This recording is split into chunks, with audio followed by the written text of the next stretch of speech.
अस्सलाम वालेकुम दोस्तों, आज धमाकेदार तकरार ड्रामे जी नेक्स्ट एपिसोड जी तव्हांखे पूरी मालूमात पूरी कहानी ऐं नई अपडेट ॾींदा हलूं। इन वीडियो खे दोस्तों आख़िर ताईं ॾिसजो।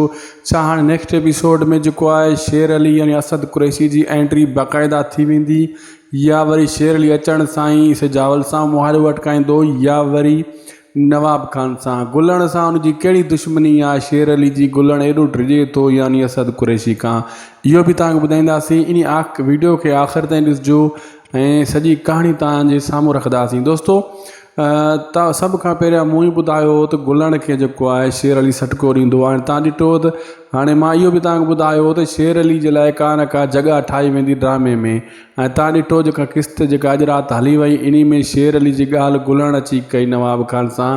ऐं नवाब खान इहा ॻाल्हि कई त हू जेल मां कॾहिं निकिरी आयो, यानी उन जो बैकग्राउंड मां तव्हांखे सॼो वाज़े करे ॿुधायो त चोर ऐं चोरनि जो यार ऐं पथारीदार ऐं मतिलबु वॾेरो, अहिड़े हिसाब सां जेको आहे शेर अली जो किरदारु हूंदो ऐं बैकग्राउंड ॾेखारियो वेंदो। ऐं अचण सां ई इन किस्त में नवाब खान चयो त जेल मां कॾहिं निकिरी आयो। जेल में चोर ई हूंदा आहिनि दोस्तों, जा खूनी हूंदा आहिनि, त इन जो बैकग्राउंड हितां लॻे थो त बिल्कुलु बैकग्राउंड जेको मूं ॿुधायो उहो 100% ओके आहे।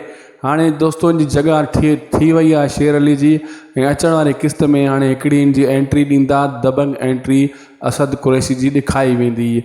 ऐं गुलण जेको आहे बाहि ॾींदो सजावल खान जे जेको आहे फ़सूल खे। उहो इल्ज़ाम लॻंदो शेर अली जे मथां, छाजे करे शेर अली उतां गुज़रंदो ऐं माण्हू ॾिसंदा सजावल खान जा, उहे सम्झंदा त शेर अली बाहि ॾेई वियो आहे।